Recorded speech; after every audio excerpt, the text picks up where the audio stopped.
Hello everybody and welcome to another how-to from TDP. Today I want to talk to you about the topic of dyno setup.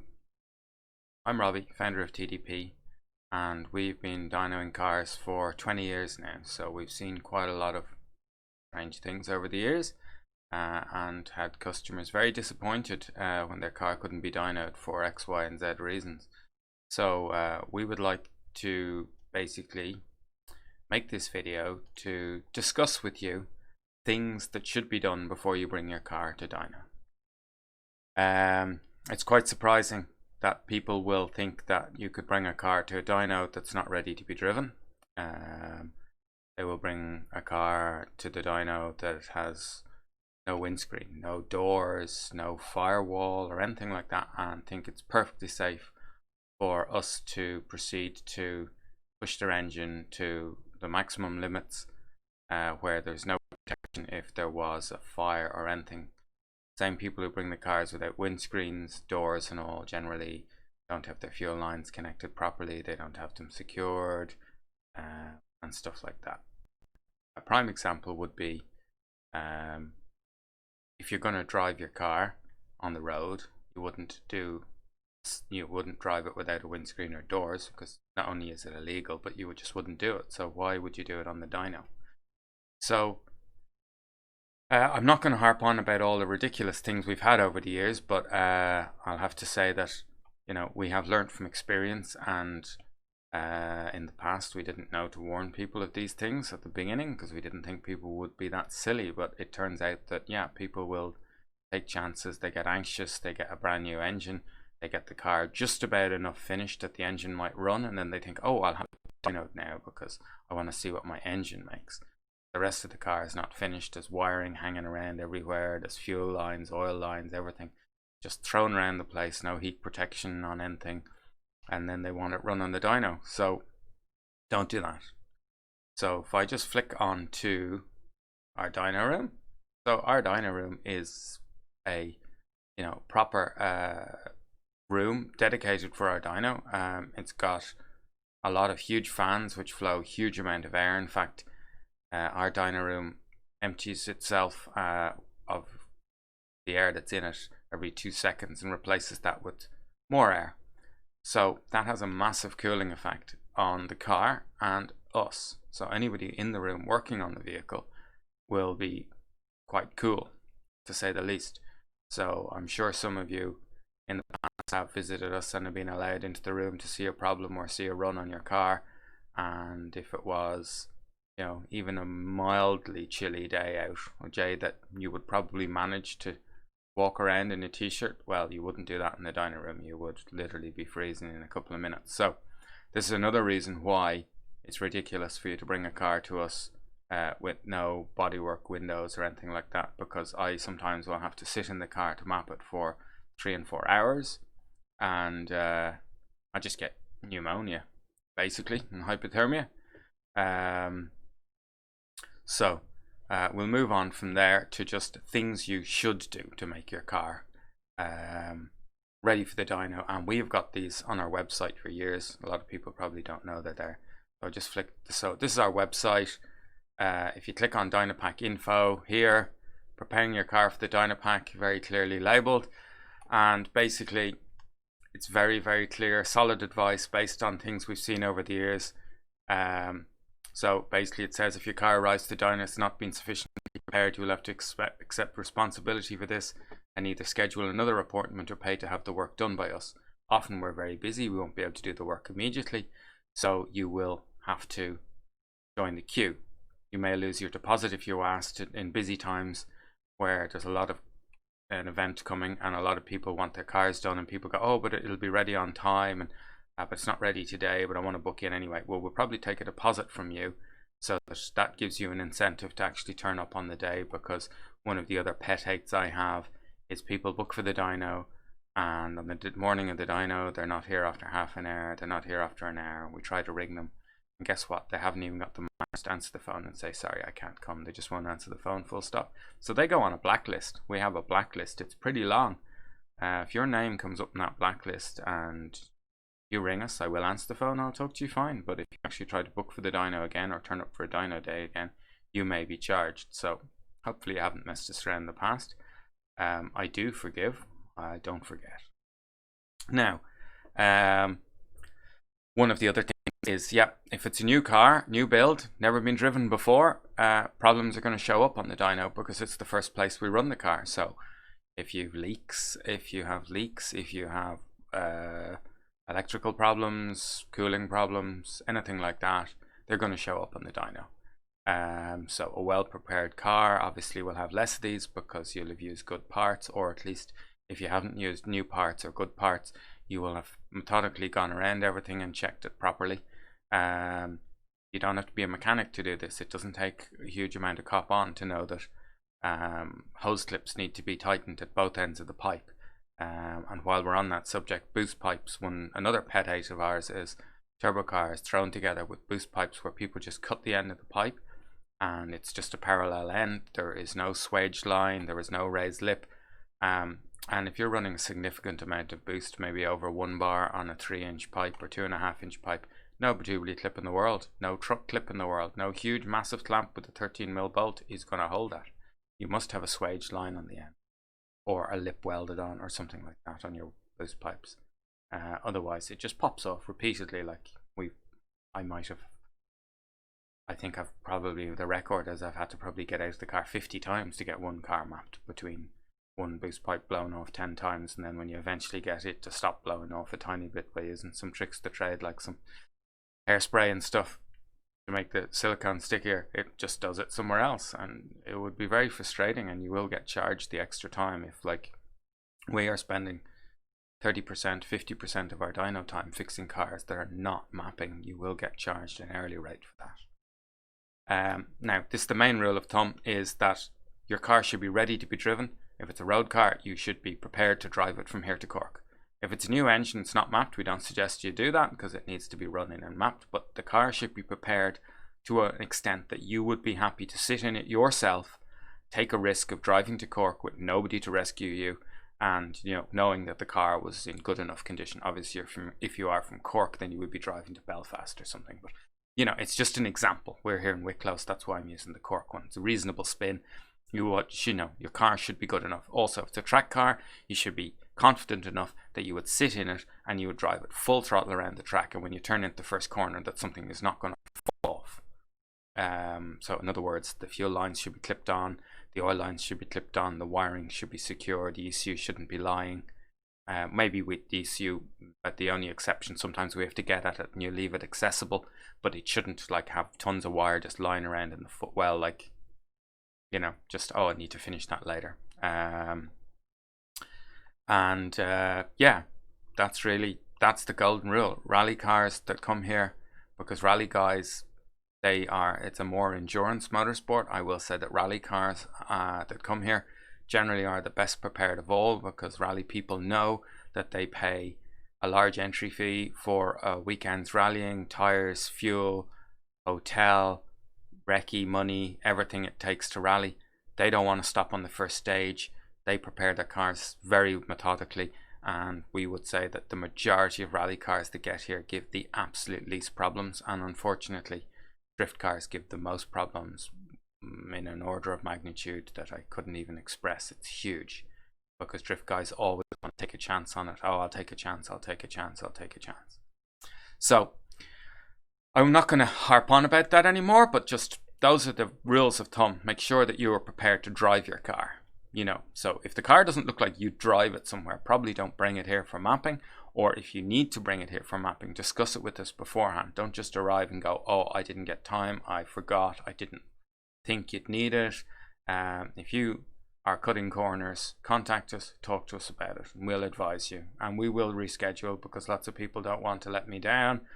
They can't get things finished on time.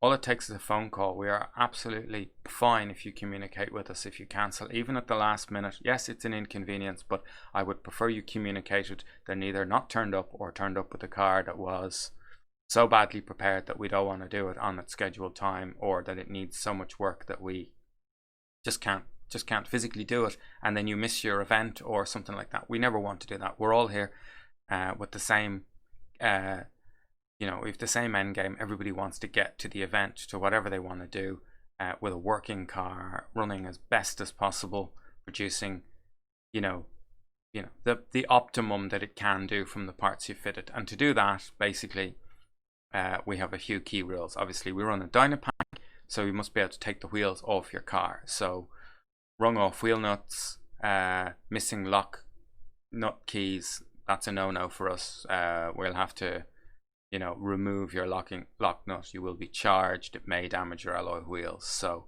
make sure you always have your lock nut key with you. You will be given a paperwork disclaimer when you arrive, or advance an email to fill out for the modifications. You mightn't think this is important. Very important that I know your modifications while I'm mapping your car, have something to reference, look back to when I'm doing it, because you're not going to be in the dyno room beside me for me to ask. I map hundreds and hundreds of people's cars every year, so if you think that you told me on the phone 2 weeks ago your list of modifications and I'm going to particularly remember, well, I'm not. Just map too many things. I need to have that beside me on the seat when I'm doing it. Fuel, that's a good one here. Fill the tank with fuel. Yet the amount of people turn up no fuel in the car. Takes us time to go and get you fuel. I have to send either myself or one of our staff members away with a can. We have to fill it with fuel, pay for it, bring it back, dispense it into your car. You know, that's half an hour, 40 minutes gone. You know, it's just a waste of time. That's eaten into your mapping time. You know, sometimes we don't charge for it, but sometimes we do. And if we do, don't get offended, because you are wasting our time. Another thing is fluids in the car. Engine oil should be at the correct level, obviously. Fresh usually should be, either if it's a new engine, should be fresh, but if it's not a new engine, should be freshly serviced. New oil filter before it goes in the dyno. The correct grade engine oil, if you're not sure, contact us. Coolant or water, you know, we prefer, if it's a new build, that you put water in the coolant system originally. Even if it's an iron block, it's not going to corrode in a very quick time. You put coolant in afterwards, that you know that you've got no leaks. So we prefer on a new build that you fit just pure water, so that we won't have to clear up coolant mess, because coolant's really hard to get off the ground. And then gear lubrication. The amount of times we've had we've stopped a dyno run or stopped a dyno session because we thought the gearbox was getting stiff, and then found that there was no oil in the gearbox or no oil in the rear diff. Again, people rushing to get their cars here to see what their engine does and cost themselves a gearbox build or a diff build. And that's not our responsibility to check that. If you want your car checked over before being mapped, then you just pay our mechanical services for that. There should be no leaks from the car. If you know that you've got a leak and you don't know where it is and you can't fix it, well, you cancel the dyno run, or you book for us to fix the leak. Make sure the coolant is bled. Yeah, if there's a difficult bleeding procedure because you've got a rear rad or something, or it's a car with an awkward bleeding procedure, we'll make sure that that's done, that there actually is coolant in all parts of the engine and the coolant system, so we don't run the car for 5 minutes and realize that, oh, this isn't cooling at all, because they got coolant into the radiator and it went nowhere else because they didn't bother to bleed it. Again, you can discuss that with us. If you don't know how to do it, we can do it, but you will be charged. It will be a normal labor job before the car goes to dyno, because, and why I keep saying this is, people seem to think that mapping is finishing a car build or fixing all your problems included in the mapping, and it is absolutely not. Check the drivetrain is in good condition. I've had several prop shafts break on the past because people didn't check their universal joints in the prop shafts. I was lucky, I've never had one come through the floor. We've had one take lumps and lumps out of the concrete, nearly went through the side wall, and stuff. Highly dangerous. I could be killed if it came through the tunnel. If I was unlucky enough and it came through the tunnel, if it broke at the back and a big horsepower car, I could be killed. You know, prop shafts are not to be messed with. So drivetrain should be in good condition. Electrical sensors, if you fit in new ones, should be okay, but if they're old ones, like if you're running a car and you expect good performance out of a Z32 airflow meter, you've never used it before, you're not sure, well, it's probably a good idea to bring a spare with you, because old second-hand electronic parts can fail. Same with old coil packs and stuff like that. But if the car's running and this is just a remap and you know it's running okay, then you're all right. But if it's a new build and you're not sure, maybe you should discuss with us maybe having some spares on standby. If we don't already have them here, you have some on standby. clearance levels. If your car is really low and we need to get it up on a ramp to do something like fit a lambda bung to the exhaust, maybe you should take your side skirts off because it makes it really difficult. Bumpers as well, if they're really low at the front and rear, sometimes we can't get the jacks in to jack your car easily to put it on the pack, so make sure your bumper is easy to be removed. Then there are some other tips like test for boost leaks if you can, record the fuel pressure, and then hoses must be securely, all boost hoses securely connected with swage downs. Make sure your boost control wastegates are properly fitted. Make sure your turbo and exhaust are securely attached. The amount of times we've had people come in and we've run a car in the dyno and 5 minutes later the turbo's fallen off the manifold because they only finger tightened the turbo or something, because again they were in a hurry just to hear it starting. And then if it's a big horsepower car, make sure that your fuel system, in other words your fuel pump, your fuel lines and your fuel pressure regulator are rated for more horsepower than you want to produce, not for the same or a slight bit less, but for more. Make sure your injectors are also up to the job, and if you're not sure how to work this out, just give us a call. Then we have other things like if you're bringing us another standalone ECU, make sure that basically that if it's passworded or not, and if you can get the password, that's fine. If it's not, discuss with us. Some ECUs, not many anymore, but some ECUs do require to be sent away to have the password removed, when not all are removable on site.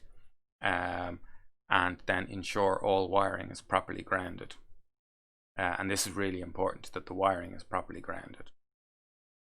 So then basically there's a big thing here that says we are here to help any issues you cannot fix yourself. However, a rushed or badly prepared car always results in frustration for everyone concerned, bigger bills than anticipated, and a lot of unnecessary wasted time for everybody. If you've driven from Cork or Belfast or somewhere to us and you were in a hurry and you forgot to do something and we can't finish your car, well, you might have to drive here again.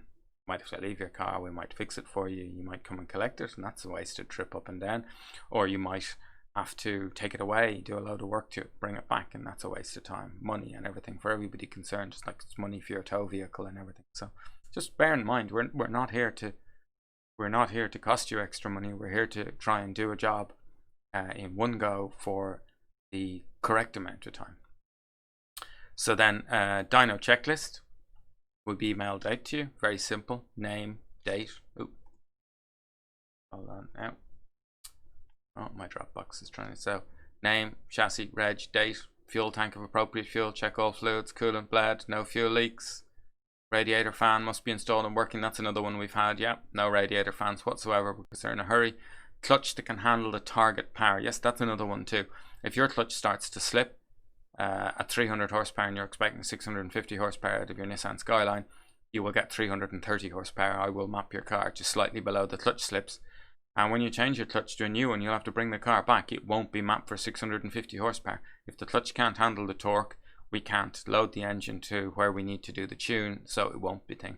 And another one also, yeah, on top of that, is the common one for us to get problems is alternators.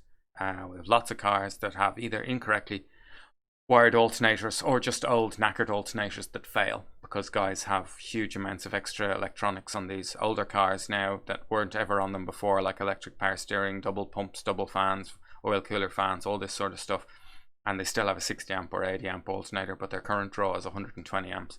Their alternators don't last very long, and the next thing is you are no charging.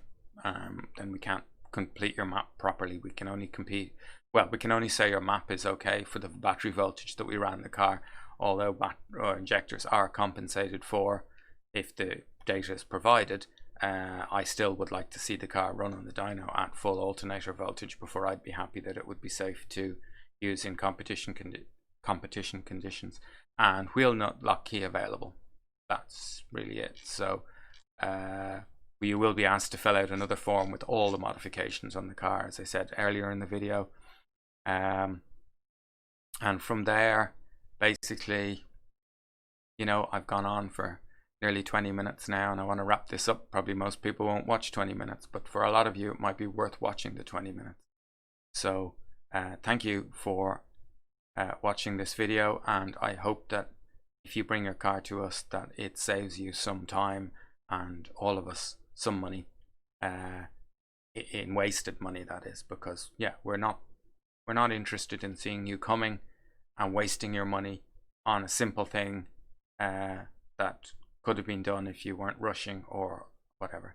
And for all those people that I don't include in this video who prepare their cars well and they get no trouble and they drive in, they drive out, they get mapped properly, I say thank you very much for your diligence, and we look forward to mapping your cars. We look forward to mapping all cars, but some are more of a challenge than others.